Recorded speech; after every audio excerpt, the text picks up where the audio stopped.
second stage after finishing the first trip to Milano, where we had great talks with our partner Luigi, had some interesting insights on the Italian market and the challenges for HR, and we're getting ready to tape the first vlog that we hope you will all like on the challenges of HR in 2020. See you!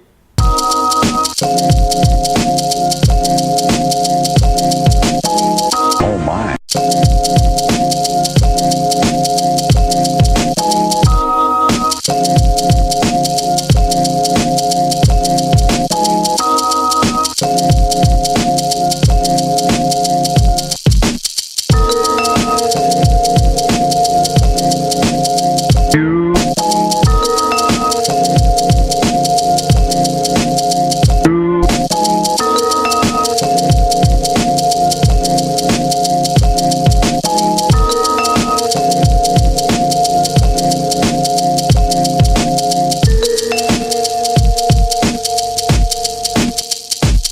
Doing this roadshow where I'm answering questions that are in the industry, that are basically that people are having, what's on people's mind on big challenges in HR, and I'm giving and answering on those questions. But do you know one that's on top of their mind?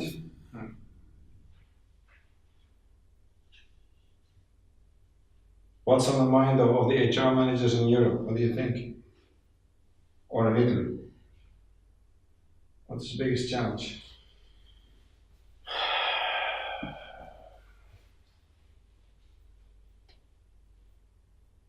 Have access to the talents.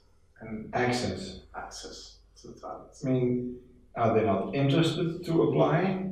Or do they don't know where they are? Yeah, they don't know what they are. But they don't know What the talents are. what the talents are interested in, so therefore they don't know where they are. Yeah. So they don't know what busies the talents. Yeah. Okay. This is the question. When I talk to them, I'm talking about selection. The problem is we would like to know what they want and how we can get them. The problem is this. So it's a disconnect in identity, in culture, in understanding what they need. Yeah. Because in Italy, for example, the main thing is the school system is crap. Okay? So they create lawyers, but no one needs lawyers. Yeah. So if you came back 20 years ago, they knew that they had to go to university to get the talents, for example. Okay. Now they don't, because the talents are not more with the degrees. You don't know. Maybe you have good talents without the degrees. So are you saying there's a disconnect between the culture of the companies and the identity of the talents? They don't speak the same language anymore. And the disconnection is also with the school system. They don't speak completely the same. But do the young talents feel at home in the companies? No, definitely not. So that's why they don't apply. But are the companies prepared to adapt? No. Definitely not. So you basically... In fact, I don't know if it's okay, but in fact, they are not using something like, onboarding software and everything else. And they are starting now thinking about onboarding because they have problems. They get the people inside, they go away. Yeah, but are they looking for a solution without understanding the problem? Yeah, definitely. So that's not going to work. If they change the mind, it works. Otherwise, it's just a tool. But imagine they don't solve the problem with the tool. Yeah, that's what it is. You onboard somebody into a company, that where the onboarding process is magnificent, but when he's then 3 months in the company, it appears that the company doesn't correspond with what the candidate is looking for. Yeah, but normally, if you start thinking really carefully on your onboarding system, you understand that it doesn't work. So you have to change your cultural, you have to change the way you do business. So it's basically the companies in Italy need to understand that they need to change the way they... Why they stop when they think about onboarding? Because you say, okay, this is a software for onboarding. Wow, great. And they say, and the material inside, you have to use it. So for example, you have your culture.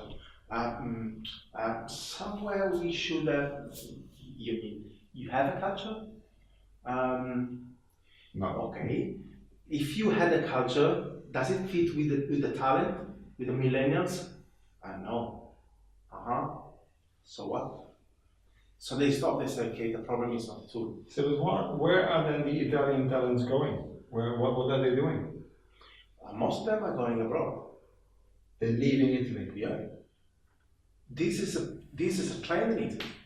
If you want to use your talent, go abroad. Not in Italy. So the Italian companies are what, considered to be too conservative? Yeah. Too traditional? Yeah, and also a place where, a place for old people. Old people. Yeah. Because the CEO is 60 years old or 70 years old and everything else, and all the management board is quite old. So if you're lucky and if you're good, in 30 years you can get some position interesting. So it's not a lack of talent, it's a lack of mismatch of talent and company. Yeah. And it's something like in the culture, in the young culture, is if you really think you're a talent, go abroad. Then you come back in 10 years. Make your own company. Yeah. Or you make your own company, or you go at a C level. Because they get you since you have international experience, but you don't go here. Go abroad. Okay. Good. Interesting question. Thanks, Luigi. Yeah, you are.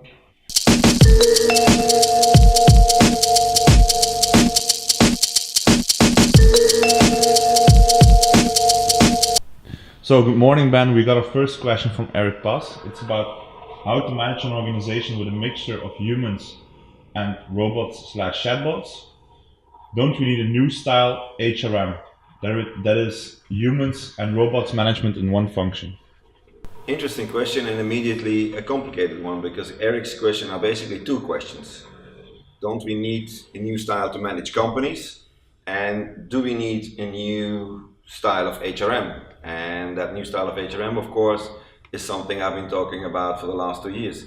Yes, I'm absolutely convinced that we will get a new way we will manage, organize HR or HRM positions.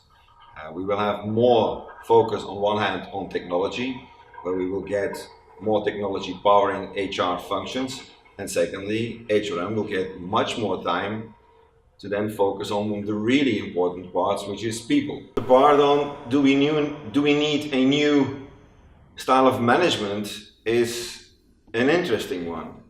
Yes, I think in the end we will manage companies differently, but the moment where we will have an active workforce, if we can call it that way, consisting on one part of humans and the other part of independent, self-deciding robots or chatbots, is still some time away. I think we're still in the age where humans are managing, organizing all kinds of artificial intelligence and all kinds of bots.